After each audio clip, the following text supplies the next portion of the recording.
blustering in from sea, with a rollicking song he sweeps along, swaggering boisterously.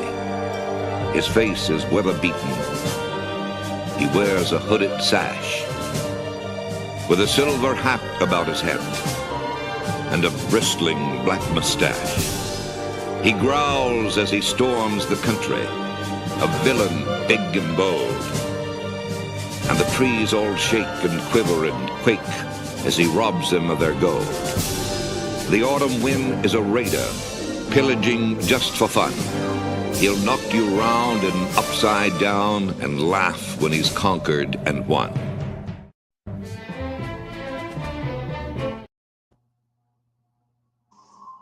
Yeah. Hype again. I mean, really is a good one.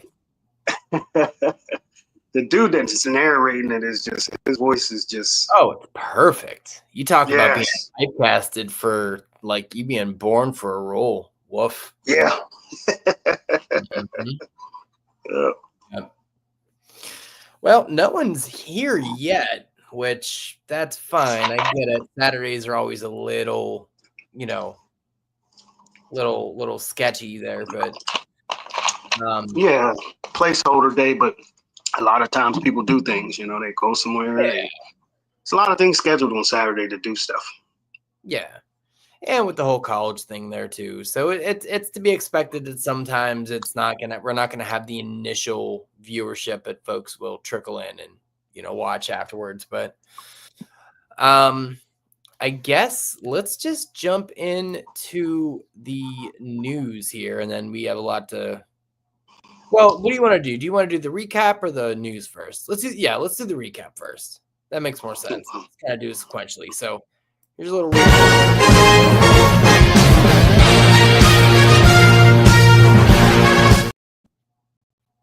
See, it's too slow. Like, it's only about 6 seconds, but it's fine. Yeah, so let's pull this up. All right. So there was a game on Thursday. Not a very exciting game. I've heard differing accounts for it, but the score is not necessarily true on how that game was. Green Bay just kind of dominated this whole game. Completely dominated.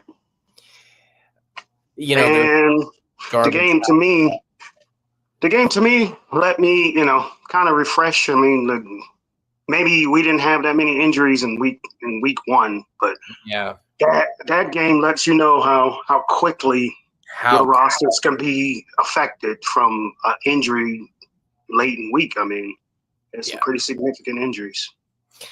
Yeah, I mean, Reed, he broke a collarbone. He's out for eight weeks, which it's not great, but I also think it's going to now force him to have his foot heal. So this may be one of those weird blessings in disguise. You know, I think, you know, I mean, that sucks. That's unfortunate, but there was a much, much bigger injury. And yeah, you kind of hate to use this verbiage, but based on the time it takes to come back and the age of the person and the type of injury, this is probably the last time you're ever going to see Eckler on a field. If you didn't see what happened, it was a non-contact injury, and he basically tore his Achilles, which is like the new tearing of your ACL, really. Like, that seems like it's the new hotness. So it sucks. You know, and they both happen kind of the same way. I mean, there's a lot of ACL tears. It could be contact, but a lot of them sometimes are non-contact too, where they just step the wrong way, and you can almost tell immediately. Like, same thing with the Achilles is, like, a lot of times it's non-contact. You could just see the player just don't look right, and you can instantly tell the season's gone. There is no such thing as an ACL tear, and there's no such thing as an Achilles tear where they somehow come back that year. It's over. It's totally over. Yeah, and you can always kind of tell with Achilles because you see the calf kind of quiver, and it's like, yep, there it is. And Yeah. And it's a shame with Eckler, like you said. I mean, I know you were probably the first person that I heard come out of their mouth that, hey, this is probably career ending. And then as soon as I heard you say it, and I think on just about every show after that, everyone was like, most likely career ending. I'm like, dang, that's the you first thing pinpointed it.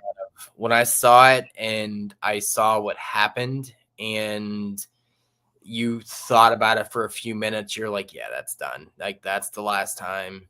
And you know, every player never wants to get hurt. Obviously, you never want to see a player get hurt. You always see their reaction, and it's always like, fuck, man, God damn it. Yeah. This was, if you watch it back, his reaction and his just he wasn't screaming in pain. He wasn't. No. He settled in immediately to knowing what happened and what that actually means. And I think he knew. Yeah, he wasn't in aggravating pain. It was just you could just see the frustration and disappointment. Like you could instantly tell when the player. That's how he's going to go out. That's how he's going to go out like that. And that's you never want to go out on an injury, but you definitely don't want to go out, you know, on a non-contact. I mean, that just feels like you're getting fired on your day off, like you're getting a Friday. Yeah. It's almost like a ill fate. It's almost like bad luck. Like you struck out. Like, I mean, and any injury, the ACL or the Achilles after 30 in the NFL is almost spells doom unless unless you're like Adrian Peterson or something like that, right. Where he bounced back. But that's a miracle story. Yeah, that's the exception to the rule. Like that's not the norm. Yeah. So let's get that out of there. Another thing I took away from that game, and it could be too early to really, be talking like this, but I know. In my opinion, remember I asked you on the show, is Jaden Daniels going to have a sophomore slump? I wouldn't say he's in a slump, but he don't. If I put it this way, if I drafted him as high as he's been going off the boards, I would be pretty disappointed with his performance so far. Like, well, it's not really what I drafted. I think a lot of it has to do with Terry being hurt and his whole contract thing in the preseason. They didn't really get the reps in that they needed to get in. So I think they're playing a little bit of catch up. And then, add to it, you're playing in Green Bay against a apparently now vaunted, Green Bay defense, adding to their defense. And then did you get that feeling like they already put Green Bay in the Super Bowl? It's like, okay, man. I mean, they looked good, but I don't know if I'm really to knowing them as like the best team. Like they're acting like they're just unstoppable now. I'm like, okay, it's only 2 weeks, but I get it. But you need a storyline to talk about. I mean, you get the Parsons thing in there, and then you see how they've performed the last 2 weeks. You're like, I mean, if we're going early picks, I get it. I understand it.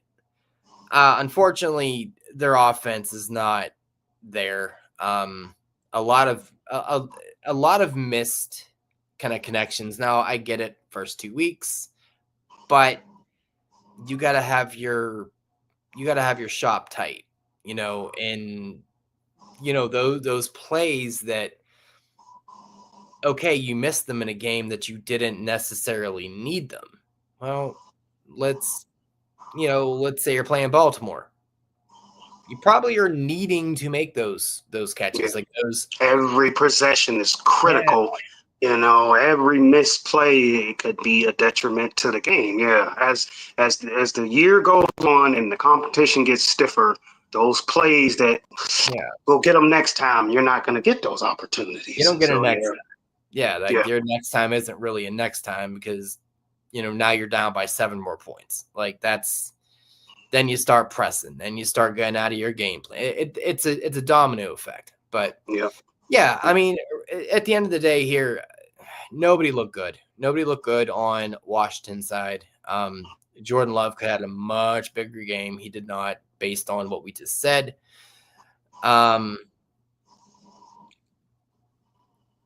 Week 2. It's week 2. We'll see. I don't think Washington they were not really put in a great circumstance with all the things we mentioned earlier. So I'm not necessarily concerned, but also they're in a division with Philly. So I wasn't really sitting here thinking, oh, well, they're going to go ahead and no, they'll be competitive. They'll have to get the wild card, but okay. Yeah. We'll see. Yeah, All I mean, I understand that they were playing Green Bay, and you said, he didn't look good but they played the Giants the week before, and he wasn't as sharp as attack at that point either. So Yeah. It's just a side note in the back of my head, like, hey, I'm gonna be taking a closer look. Like, if we're still talking about them looking the way they're looking at week 5, yeah, then I think concern. I think a serious conversation needs to be had. Anything, and I know I keep harping on this, but anything before week 5, it's dress rehearsal, man. Like, you're just trying to keep your head above water, trying to get your bearings about you, figure out what your team is going to look like. So I don't put, I mean, as every week goes on, you put more and more stock into it. But like I said, this was not a great situation to be put in. So just that's it. The news, I'm going to cover the news in a little bit of a different way here. So we'll play our little asset here just because, that's what we're doing.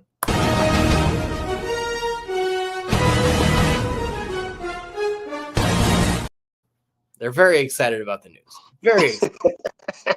So I'm going to kind of blitz the injury stuff because there hasn't really been any signings, anything like that. Nothing really. I mean, there was a trade today. Polk went to New Orleans for a 6th and 7th round pick, which who gives a shit? So fine. But just kind of go over some quick injuries, some outs, some ins, some questionable kind of things, because today is the day that you need to kind of make your kind of last minute preps here. So Christian Kirk, he's out. Godwin is out. Waller is out, who's playing Waller. Likely is still out. We knew that.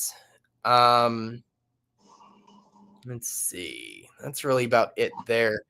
Though,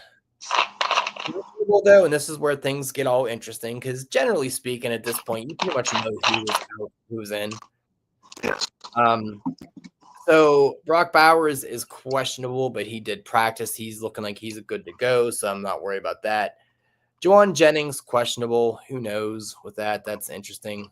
I have to pay attention to that one. They're saying Judkins is questionable, but they're saying he's going to make his debut. So I don't think that's really a questionable thing. They said he's going to play. I thought they had scratched him out like how he's not ready. Well, maybe I read that wrong here. Hold on. Let me see here. Yeah, he's expected to make his debut Sunday. Okay. Mm-hmm. Okay. Let's see. Yeah,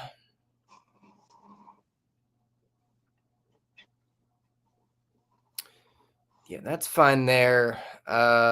Wait, who else was there? Yeah, Worthy is out, which, okay, we figured that. You'd be an idiot to play him anyway. Yeah. Purdy's out. We already know that. That was early news. Yeah. Yeah, and it looks like the people that are kind of not taking their questionable tag is Drake London, Mooney, Neighbors, Waddle, Hollywood, DJ Moore. It looks like it's a lot of like banged up, like this little day. Nicks and bruises. Yeah, nobody really on there that really is,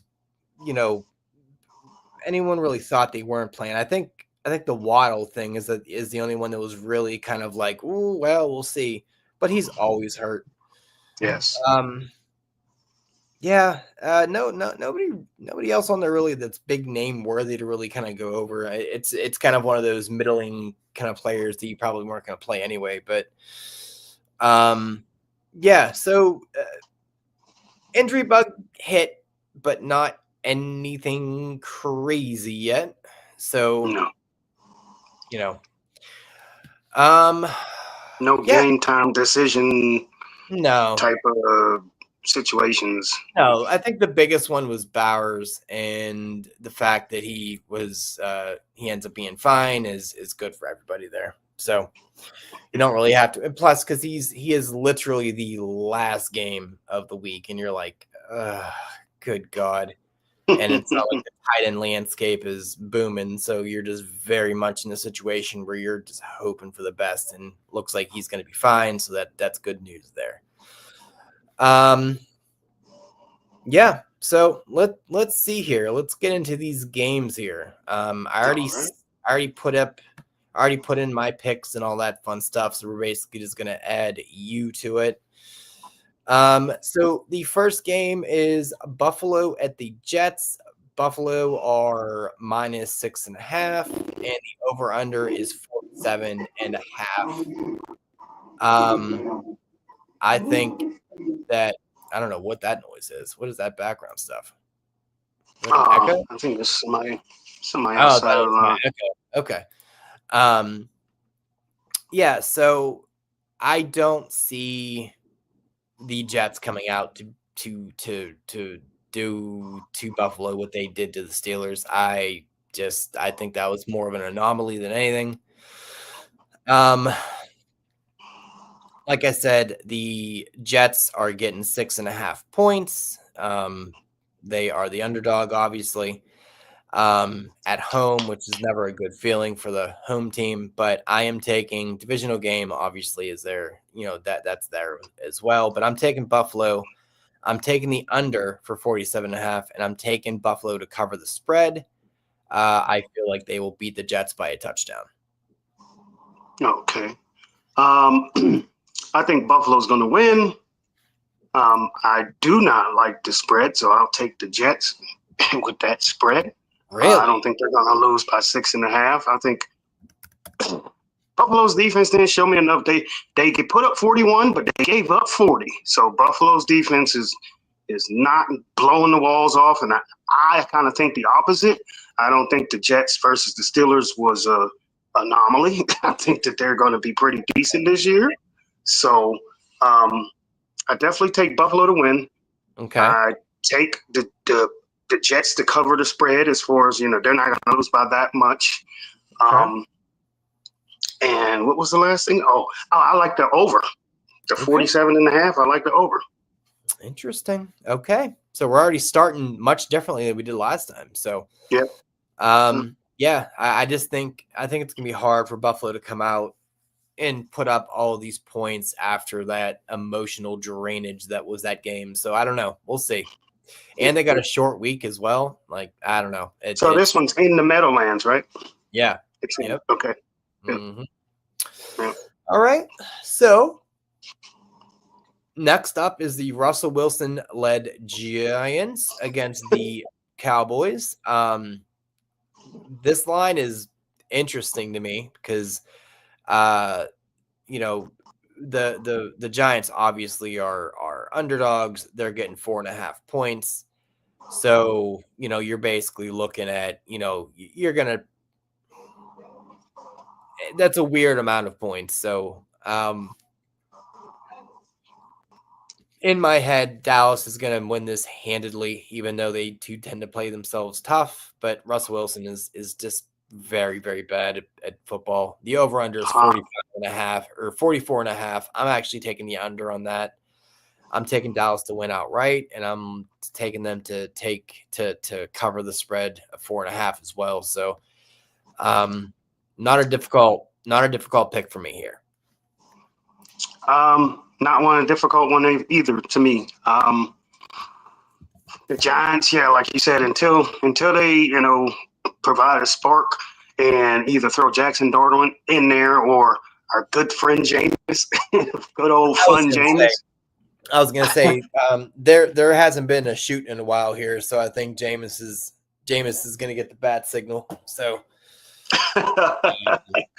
So I definitely like Dallas to win. I like Dallas to cover the points. Yeah. And I like the under.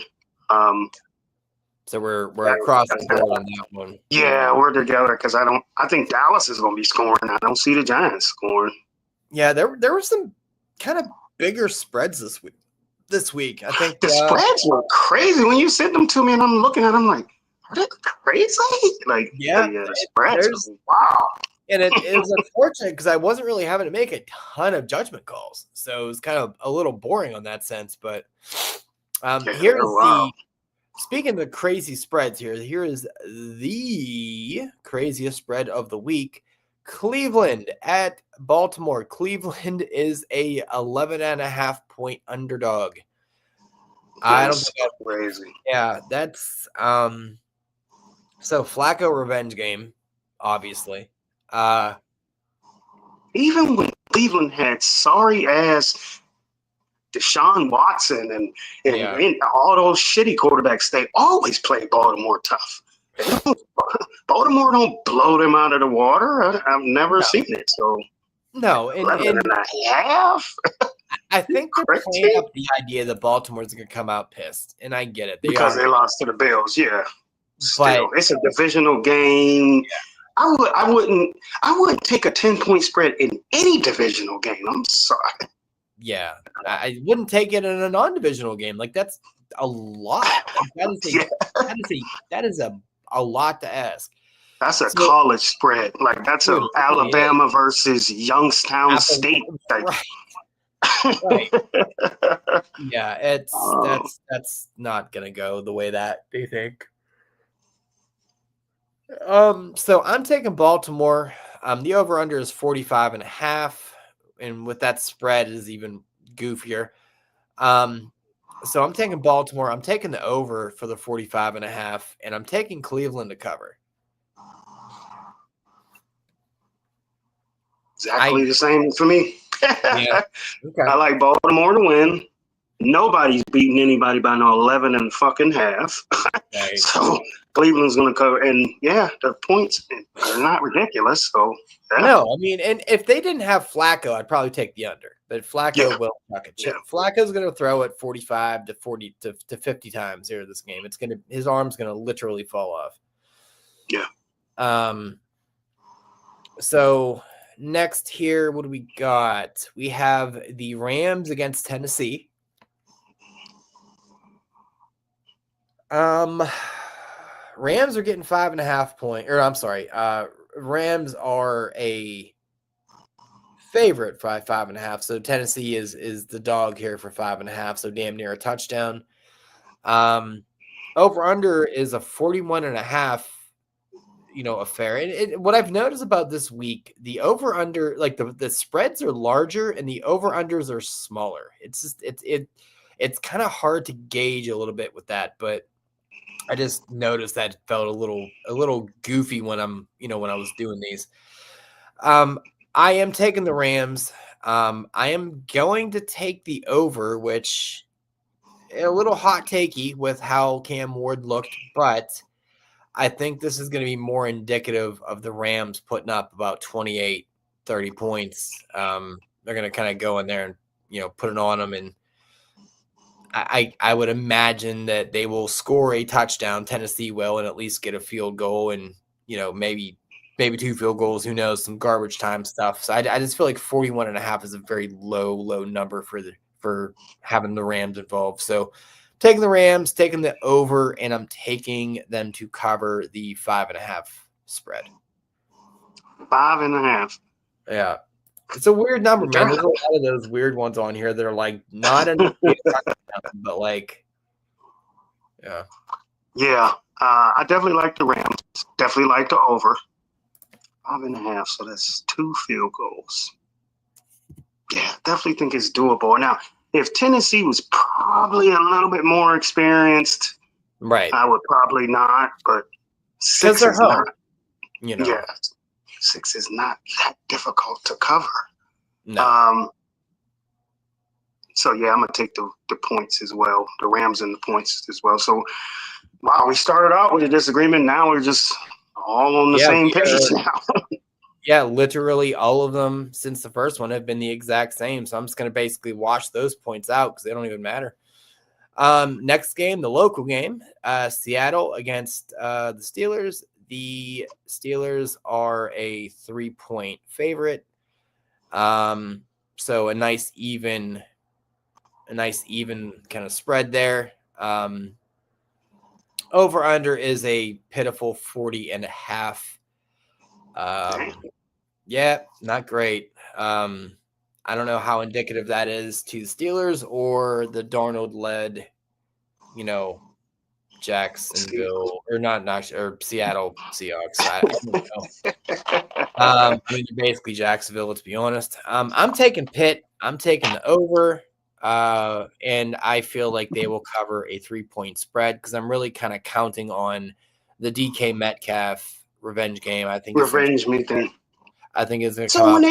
they put the spread at 3 points, I thought that they would have to win by 4. They can win by 3, and then they would in Vegas. You would win your money if they won by 3. You would get your money back because it would be a push. So you would make nothing. You would just get your bet back. It would just nullify it. So yeah, they in order for one of us to win the points on this game, they would have to win by 4.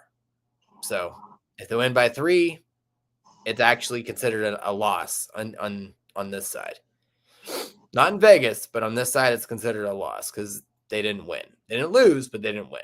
So anything other than a win is no points loss of points. So okay, yeah. So what say you? What do you think here? Do you think that they can come out and do what they did to the Jets, or? Oh no, I definitely don't think it's going to be the repeat performance. I don't think Rodgers is going to throw for 4 touchdowns. It's going to be a slower paced game. But I definitely see Pittsburgh winning. 41 is a very doable amount of points, so I'm going to take the over there. The 3 points, I'm trying to decide whether Pittsburgh's going to win a 3 exactly or 4. Yeah. I'm going to take the 4. I'm going to take Pittsburgh with the 4 points. So once again, another samey across the board for us here. Though I told you boys, we are the same fucking person. It's uncanny and unnerving. Next on the list, this is interesting to me. This is a very interesting line. The spread, the over under is interesting. I didn't really understand this too much. So it's Jacksonville at Cincinnati. Jacksonville is getting 3.5 points. So they're obviously the underdog there going into the jungle with a crazy over under of 49.5. I believe that's the highest on the week. It looks to be the highest on the week. I don't know. Cincinnati starts slow. They do. They always do. I don't think they're going to start off slow and lose to this team, but I also don't see Jacksonville's offense is not, the Rams of 2000 either. So I don't know where they see these points coming from, but I will say I am taking Cincy. That was very easy. I am taking the under of the 49.5, and I'm taking Cincy to cover the 3.5 points. So that wasn't too difficult, but the numbers behind it felt weird. It seemed like a much higher over under than it needed to be. Well, I mean, I think that because both defenses are jack shit. Right. I think they count this to be a high scoring game. Yeah, but it's also week 2. True. And they put up 17 points last week against the Browns. I believe the Bengals did. I forget what the Jags did, but this could easily be a 28-24 game.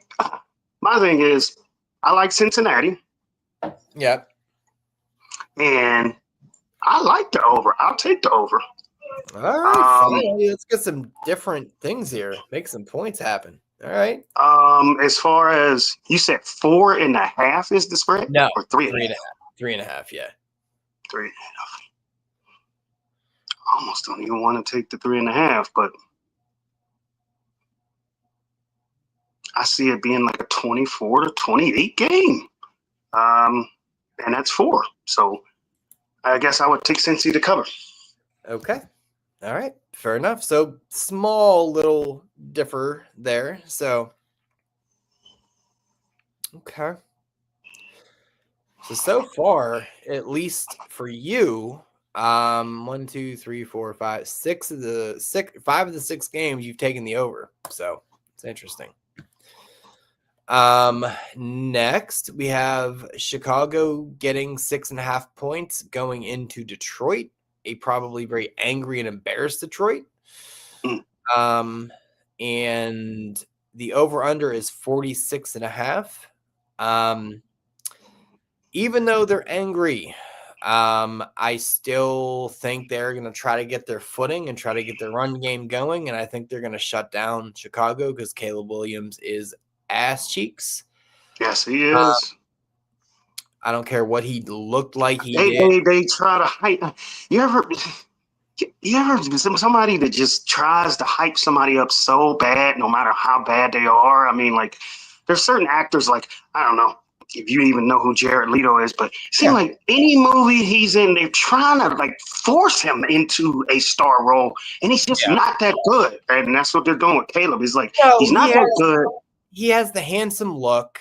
I'm talking about Leto. He has the handsome look. He has the long hair. He has the brooding kind of thing. So he appeals to broads there. And they same thing with the Timothy Chalamet dude. They like try to force him into stardom. It's like, okay, they don't. Yeah. Don't do it for me. Like, it's like, okay, this dude is not a great actor. Well, and the thing is, it's not for you, and that's how you have to look at it. It's not for us, and I think that's what Caleb is. He's not for us. He's just not good. I don't know. I feel the exact same way. They put so many excuses around it, like they're afraid to just blame it on him. They're like, oh, he didn't have this, or he didn't have that, he didn't have the preparation. Oh, the defense. It's like, it's him. Like, why can't you understand it? Like, I don't understand. Well, because then it's a hate crime, and you can read it. Remember you said hate crime times 2. Yeah. So, God. He's about to be He's about to be the most fabulous Colin Kaepernick ever. Right, moving forward. Also, I'm tired of hearing about that fucking schlub. Good God, he always pops up my feed occasionally. I'm like, no one, because I guess he had a quote saying, "Oh yeah, I haven't watched an NFL game in 8 years." I'm like, well, guess what? Nobody watched you. All 4 of your fans didn't watch you. Like, nobody cares. Why are you still trying to be relevant? No one cares. You weren't good when you played. You're not going to be good now. Stop. Just stop. Anyway, yeah. So look, Detroit's going to come out and win. I'm actually taking the under on this because I don't see Chicago being able to keep up. I think they're gonna. I absolutely can see Detroit putting up 30 and still coming out with the under. So I'm taking Detroit there. I'm taking them to cover the 6.5. I don't think them beating the Chicago by a touchdown is a hot take at all, even though they didn't look great, but they also played Green Bay, and I'm not trying to hype them up, but Green Bay is a fucking problem. Yeah. And what's the over under again? 46.5. 46. Ooh, that's pretty high. It is a high one. Yeah. I don't think we're going to have any disagreements on this one either. Definitely, Lions are going to come out. They're going to be home. They're going to be rocking. Definitely, they're going to win. 46 is pretty high. I see the Lions coming out angry, but like I said, Chicago ain't going to be able to match the intensity. I don't see it. No, they're going to get down quick, or they're going to get down 14 by the end of the first quarter, and then all Caleb's going to do is be able to throw. And he has proven hard no there. So, yeah. Yeah. No disagreements there. I'm taking the under too. 46. That's pretty high. Yeah, it's a lot, man. It's a ton. That's for two competitive teams, and Chicago hasn't shown me anything that says competitive. Right. And to give you perspective here, 46.5. I mean, Buffalo and the Jets were 47.5. Cleveland and Baltimore is 45.5. Like, you're right in that realm of like, what? Where are you? Yeah. Unless they had the spread at like 10, then I could see like, okay, they're really kind of putting Detroit over here. So, okay, I can maybe, but they're not even saying that. They're saying they're going to beat them by a tutty. So I'm like, I don't know. I don't see this being a 28-21 game here. This is not, I don't see it happening. No. All right. To probably the most disappointing and looks to be the actual lowest over on. No, I'm sorry. No, it's tied for us. It's tied. Woof. I guess just looking at these two teams and seeing the over-under made it feel worse. But it is San Fran getting 3 points in New Orleans. So New Orleans is a dog at home. San Francisco is completely depleted. I pity anyone that's going to have to watch this game live. That's going to be awful. I do not foresee this game being on Red Zone very much at all. So there's that. With all that being said, I'm taking San Fran. I'm actually taking the over, though, of the 40.5. I feel like that's too hard of a number to not, go over. But I do see some scoring happening. At least enough to get 40 points and at least enough to say San Fran will win by 3 because I'm taking them to cover. So this is just a pick your picks and close your eyes and just hope for the next game to happen because you just don't want to do anything. Hey, Chris, what's up, buddy? Here we go. Mr. Castro's in here. I like San Fran. And you know what's super funny here? Because my man is from Louisiana, and it's funny because he popped in right as we were talking about New Orleans, so that's actually really funny. It's almost like he got the bad signal. Like San Fran, and you said the over-under was 40 and a half. 40 and a half, yeah. It's kind of hard to miss that. So I'm going to take the over. And okay. You said San Fran's supposed to beat them by 3 or 4? Yep. Yeah, 3. Even yeah. I mean, but it's not going to be. It's going to be a gross game. Yeah. Yeah. 3 points.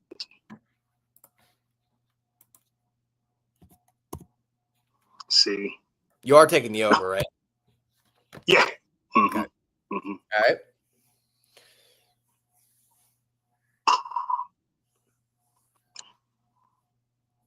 Now, if it was 4, if it was 3, if it was like 4, so if you're taking San Fran with the 3 points, you're saying they just got to simply beat them by 3. You don't have to beat them by 4. No, you have to beat them by. You have to beat them by 4 to win. If you tie, if you push on the spread, then you lose. Yeah, you just told me that. All right. Yeah, I don't. I'm just saying. I mean, it's kind of weird. It's like they put the 3 out there, but then 3.5 lets you know for sure. It's like you just got to be 4, but 3 is like making it seem like 3 is okay. Yeah. I'm gonna take the Saints in the points. I don't think they're. I think if they do beat them, it's going to be exactly 3. Like it's not going to be 3 or 4 points or anything like that. No. Okay. If they beat them, it's going to be on a field goal. All right. Now we're starting to get some takes. I like it. Another probably terrible game here. New England at Miami. New England is actually getting 1.5 points, so they are, obviously the dogs here going into Miami. Miami, off their pitiful performance, is still going to be favored at home. I get it. Divisional game, yada yada yada yada yada yada. 43.5 for the over/under. Well, look, I don't think the Tua we saw is the Tua that we're going to get here. No, me either. With the running back room that New England has and Booty out there showing his ass. See what I did there? Yeah, you did. This could be a more competitive game than people are probably willing to admit. That being said, I'm still taking Miami. I'm still taking the over of 43.5, and I'm taking Miami to cover the 1.5. I don't feel like I don't see this being a 1-point game. It's probably going to be a field goal game, but I don't see that being any kind of blowout or anything like that. No disagreements here. I definitely think Miami's going to be, upset, and they're going to play a lot better. So I definitely think Miami's going to win. The 43.5 spread, I don't think that's hard to hit. And I definitely think Miami will beat them by more than 2 points, or by 2 points at least. Yeah, it's one of those annoyingly easy spreads that you're going to be biting your nails at because it's going to be some goofy interception on like the 10-yard line that's going to cause you to miss the spread. That's just it has that feeling to me, but I'll roll the dice there. Next up, the putrid Panthers going into Arizona. Carolina is being given 6.5 points, so they're the road dog. That makes sense. Bryce Young did Bryce Young things, and not really surprised by that.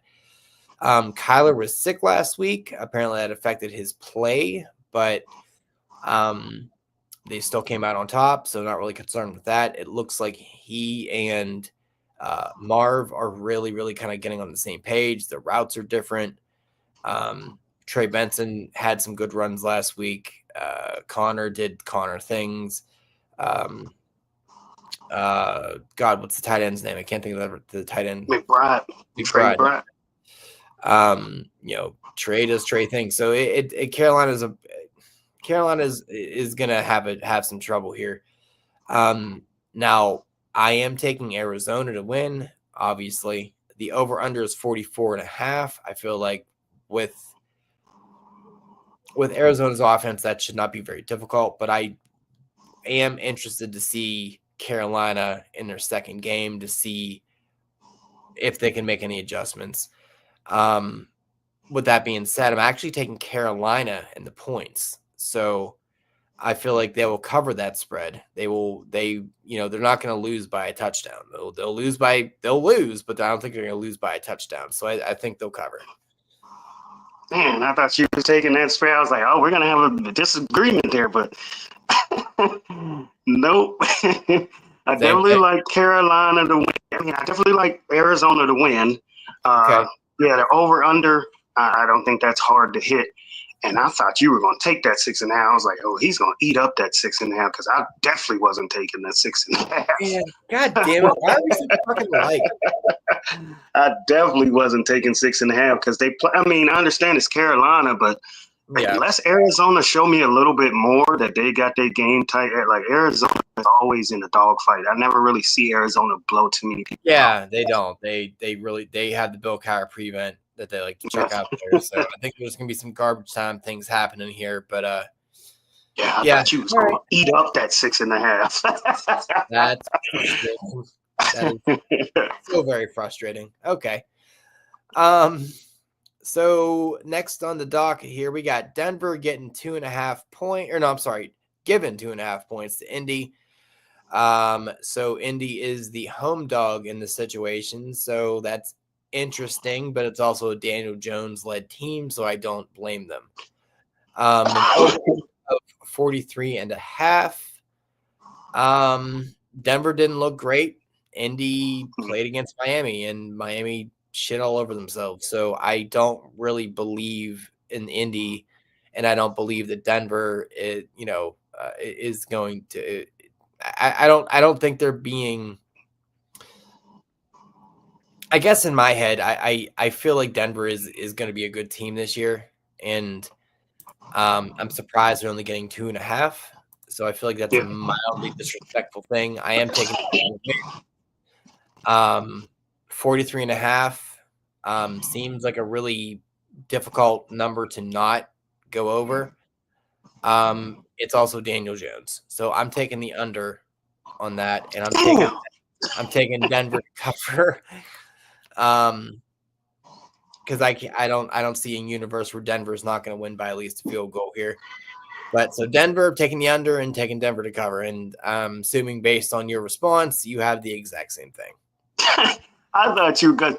I just don't see Denver's defense giving up that many points. I mean, if the only scoring that's going to go down is really going to be Denver, and they're going to put Daniel Jones back in his little goofy ass Daniel Dimes little seat and shut everything down, and all the scoring is going down. I definitely see Denver winning. I don't see 43.5 not coming from the Indy side. So I was definitely taking the under, and I like Denver to cover the points. I thought you was going to take that 43.5, man. Or you was going to take the over. Definitely. Denver's defense is elite until they show me otherwise that they are elite. Yeah. I mean, chances are this next game is going to go the exact same way for both of us here. Philly is a favorite going into KC, and I believe this is the first time Mahomes has been an underdog at home, which is probably. Well, that train has run out of gas. I mean, it's on fumes. That Kansas City Chiefs train. When you have no one to throw to, that'll do it to you. So, and with Carter coming back, and hopefully he doesn't get ejected in the first minute of the game again. That'd be nice. But it's Philly getting a point or given 1.5, 46.5 over under. I am taking Philly. I am taking the under on that, and I am taking Philly to cover the 1.5. That's a really easy one there. I don't see where the points are going to come from the KC side here. Philly will put up points, but I don't see. They know each other. Super Bowl, rematch. I don't see this going exactly how the NFL would probably like it to go when they booked it. So, yeah. We do have a difference. I definitely see Philly win. For some reason, I think this is the buildup of, even though he don't got nobody to throw to, he's against all odds. These are the type of things where, you get a dog scared in the corner. I think Mahomes is going to come out doing anything he can. This is like his last hurrah. Like he's going to give it his all. So I like the over as far as the points go. I like Philly to cover. Okay, fair enough. I felt it was a little hot takey, but I understand it. On my side, not really your side. I understand that. The Sunday night game is Atlanta going to Minnesota. Atlanta is the dog here, which I don't really get that too much. They're getting 3.5 points. Okay, I guess 3.5. Yeah, they're getting 3.5 going into Minnesota. I don't get it. I'm not sold on McCarthy. I'm taking Atlanta. The over/under is 44.5. I'm taking the over on it, but I'm taking Atlanta to cover the 3.5. Yeah. And that has a lot to do with Drake London playing. So, like I'm that. I'm not sold on McCarthy, but they at home. Brian Flores defense. Is Minnesota really going to win this game? Is Atlanta really going to go 0-2? I'm sorry. I'm taking Minnesota. I'm going to take Minnesota to win it. Oh, my goodness. What was the spread? 44.5, or the spread is 3.5. The over/under is 44.5. I think they cover 44. I think that's over. And you said you like Atlanta, though. I don't see Minnesota beating them by 4 points. No, Minnesota's the favorite, right? Yeah. I don't see them beating them by 4 points. So I'll take Atlanta and their points. Okay. Interesting. Okay. This is annoying. I hate when they do this. It's frustrating. So the first Monday night game, Tampa Bay going to Houston. Tampa Bay, and this is interesting. Tampa Bay is the actual dog going into Houston. Tampa Bay's the underdog? Yeah, it's strange to me. I don't. What? Yeah, okay. I don't really get it. They're getting 2.5. 42.5 is the over under. This is a weird. I feel like Vegas messed up their decimal points or something. I don't know what happened there, but Baker's going to come out. Baker's going to do kind of Baker things. Bucky's going to come out there, kind of run the ball. Stroud, I think Stroud is a flash in the pan. I don't think he's really going to end up being anything.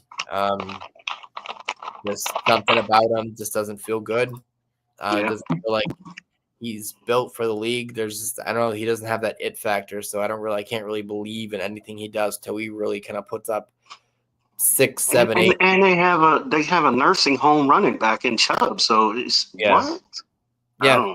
I mean, it's Nico or bust or Dalton Schultz. I mean, woof. So I'm taking Tampa Bay, the 42.5, because it's Monday Night Football. Kind of that's playing into it. I'm saying they're going to hit the over on that, and Tampa will 100% cover that 2.5 spread. That's not difficult. No disappointments there. I mean, no disagreements there. Same thing. Tampa's going to win. Yeah. I don't see them having a problem, covering the points. I mean, as far as the over under, I will take it over. And there's no way Houston's going to beat them. I don't see it. That feels like blatant disrespect for whatever reason. I don't get it. And the last game, and probably the game I have the most interest in because I have all of the pieces in it. You got all skin. Yeah. So the Chargers against the Raiders. The Chargers are the favorite going into Vegas. They're getting 3.5, or they're given 3.5, I should say. Sorry. So the Raiders with Geno Smith, he's like the new Jameis now at this point. Similar. Yeah. So 3.5. I'm taking the Chargers, and that's not really super indicative of my team because I have a lot of Chargers, skin. I just think the Chargers are a better team. They're it's very difficult for me to trust a rookie running back. We've already been over that on the draft shows, and he didn't really show out the first week. And I get it. Oh, why is your 4-week thing doesn't apply to that? I'm not saying it doesn't, but it was against the Patriots. You thought he would have more success against the Patriots. Yeah, it's not the most thrilling of things, but I'm taking LA. The over-under is 46.5. I feel like with Herbert and Geno, that'll probably hit by the third quarter, to be honest with you. And I'm actually taking Vegas on the spread. I think this is going to be a back and forth close game. So I don't think the Chargers will beat them by a field goal. So I am taking Vegas in the spread. Hold on. You're saying because the spread is 3.5, right? Yeah. Yeah, I don't think the Chargers. It's a divisional game. I don't think they're going to beat them by 4 points. I don't see it. It's going to be a 3-point game, if even that. I definitely like the Chargers. You said the over under was what? 46.5. It's pretty high. This is in LA. Vegas. Yeah, it's in Vegas. Yep. I'm gonna take the under on the points. Ooh, okay. Okay. And what about the spread? Oh, I said I don't. I think it's going to be a 3-point game. Yeah, I don't think that the Chargers is going to beat them by 4. If it's going to be a 3-point game. Okay. All right. now we have our last two kind of questions here. Let's go to here. I'm going to go ahead and share the screen here. Okay. And doom. Okay. All right. So here is the initial kind of matchup here. I am on the left. I am projected to lose. And Jermaine is down here. He is projected to win. Now, I'm playing Chris in his hometown Raven hero ass. yep, I've seen it. I've seen it. Now, take a look at my matchup here. I did already go up against Jordan Love. I had Scary Terry that was not too scary. As you can kind of see my team, there has not really been many changes here. It's kind of the same old that it's been. And scrolling down here, I am projected to lose by, let me see here, about 12 points, which is like a catch and a first down damn near. Not really, but so it's actually a really tight matchup there. Now we go back to your situation here. You already had, let me see, what did you have go? You had Eckler. Yeah, you had Eckler, and that hurt you. But so even with that being said, I mean, because I don't know, what was he supposed to? What was he supposed to get? Eckler? I think he was supposed to get like 8 or 10, something like that. So it wasn't anything crazy. So we got something out of it. But with that being said, you were already pretty much okay. So you're already projected to win by 11. Now you're projected to win by 17. So let's kind of look at your lineup here. So you are going against Lamar and all that. Daniel Jones. I mean, your team definitely looks more of a problem, but he does have some things on his side that can kind of pop off. So any given Sunday, yeah, and Monday, and Thursday. Yeah, really. I mean, not wrong. So let's go back here. Okay, so I guess the question is here, and I wanted to kind of, before we kind of answer this, I have it in such a way where on the spreadsheet it says who wins, and I have it under each of our names. I put no, I'm not gonna win, so I'm betting that you are gonna win. So what I'm actually gonna do here, I'm actually gonna change this in real time and just put J for you. For you, you saw the matchups here. You saw kind of what it looks like. Who wins between me and you?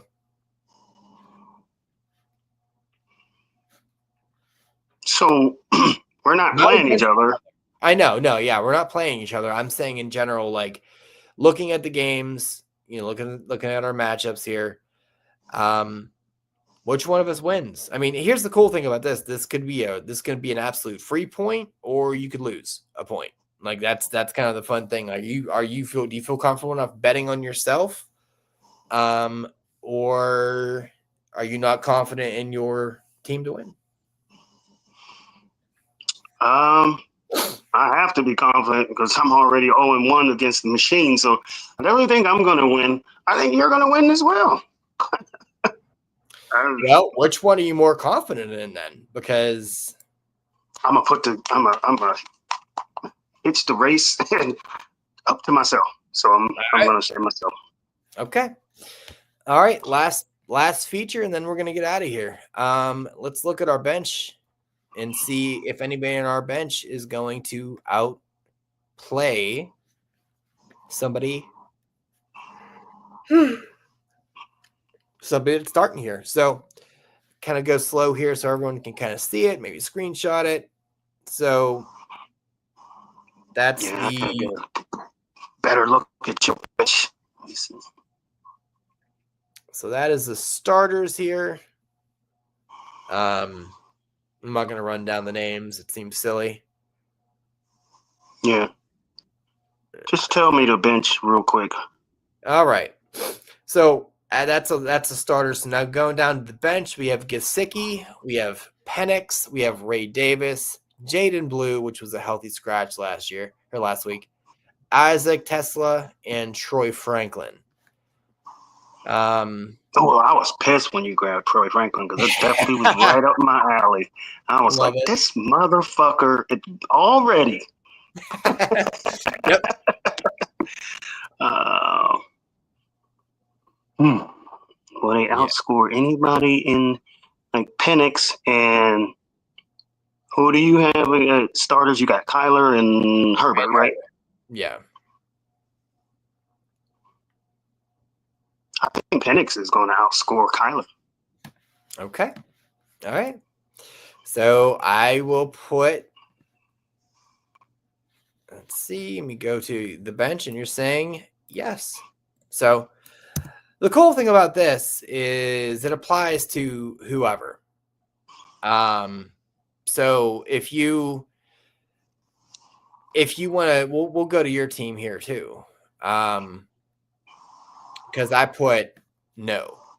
Or should we do? Yeah. And let's go here. All right, let's go to. Whoops, wrong way. All right, go to yours because this could kind of change your thoughts here.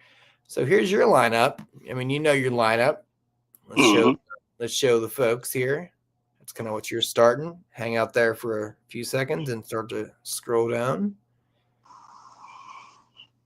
Majority of my bench is hurt, so you ain't got to worry. Got 2 Jawans back to back. That's crazy. All right.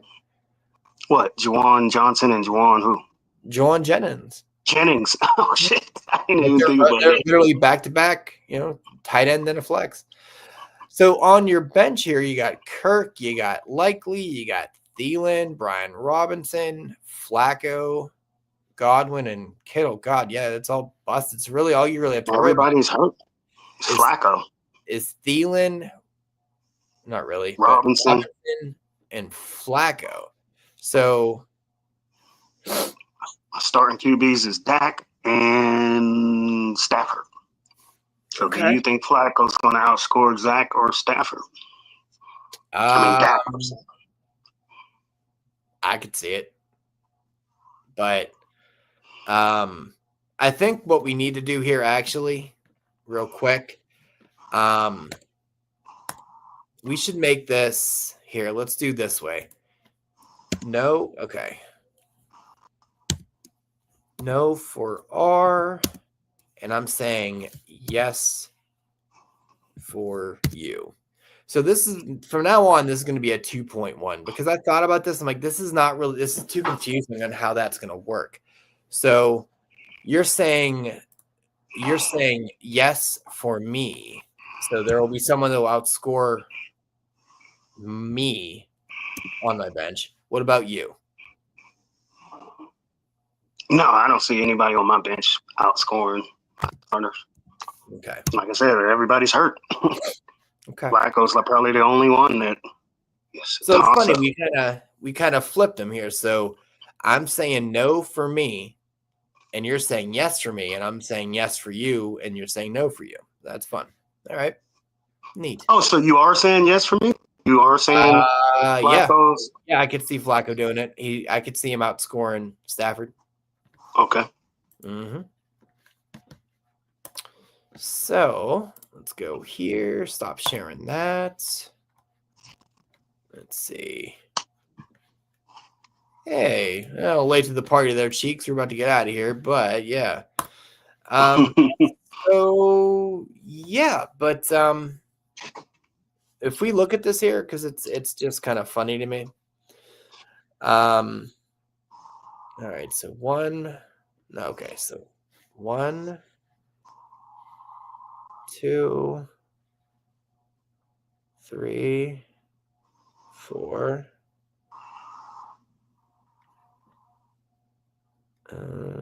5,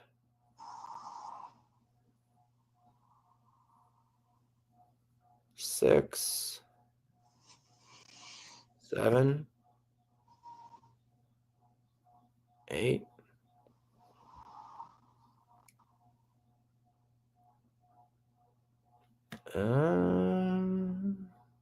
You got that many disagreements? 8? Wow, that's a record. No.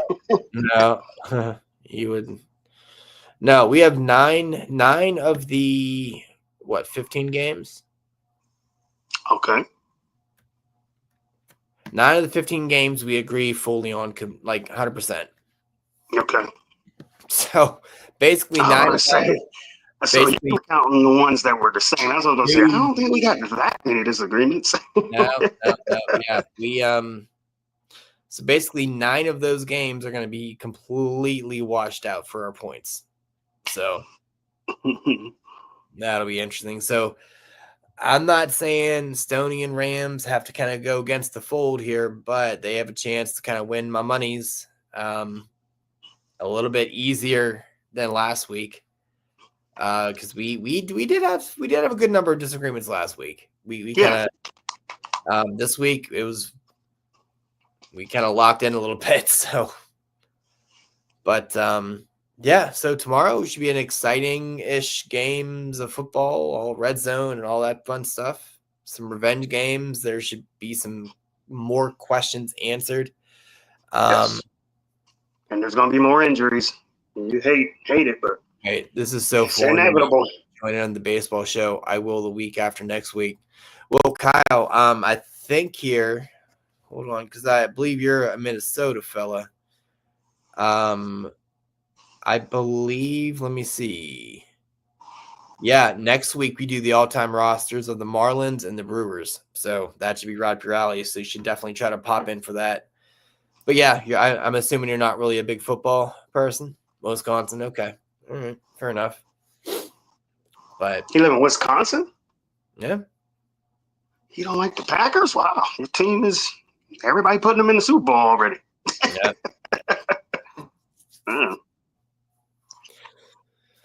But yeah, so good luck to everyone's fantasy teams. Hopefully nothing kind of crops up tomorrow morning where things going to go a little haywire. But yeah. Okay, you say he likes Packers. Okay, all right, fair enough. Okay. I'm wondering if he means like the contest that we're talking about, how we're doing like the kind of betting stuff and what have you. Yeah. But yeah, any kind of parting thoughts here? Or are you all set? All set. I just wanted to, like I said, we discussed this today. Is just hurry up and get it over, so we can get to tomorrow. it really, like I had a lot of busy work to get done today, but yeah, just Saturday sucked during the season, man. There's a waste of time. Like you're just like, it's like a dumb day. It's like a day to get into something dumb. That's all it is. Yeah, I need something to kill time. I just can't. That's exactly what I just feel like now. It's weird. Well, anywho, I guess we will see you folks on Tuesday for kind of the recap of the week that was football, and hopefully we all recovered from staying up till 1 in the morning watching the West Coast game. Oh yeah, yes, it comes on at 10. Yeah, that's so stupid. and like I wish I didn't have so much skin in it because I can just be like, okay, I have a player in it. It's fine. I'll figure it out. It's fine. Yeah. I have 3. Like you have to watch at least the Chargers possessions. And it's not even like half-ass, players. It's literally my quarterback and 2 wide receivers. I'm like, yeah. So if I see them run the ball at all, I'm gonna be furious. Yeah, that's about the only thing that can happen where you're gonna be pissed, or they just loading up passes to other people. But yeah, who else? Yeah. One other person, Johnston, and he can't catch. So. Right. Like I said, who else? Yeah. All right. Well, we will see you Monday. Thanks for popping in. I know we had a lot of folks kind of came in late there. So I don't know if you guys were busy or doing whatever, but short show, 110 or hour, 10 minutes, nothing crazy. So, Yep. like Thanks everybody for tuning in. Bye. Good luck. Hello. Bye. Honk honk.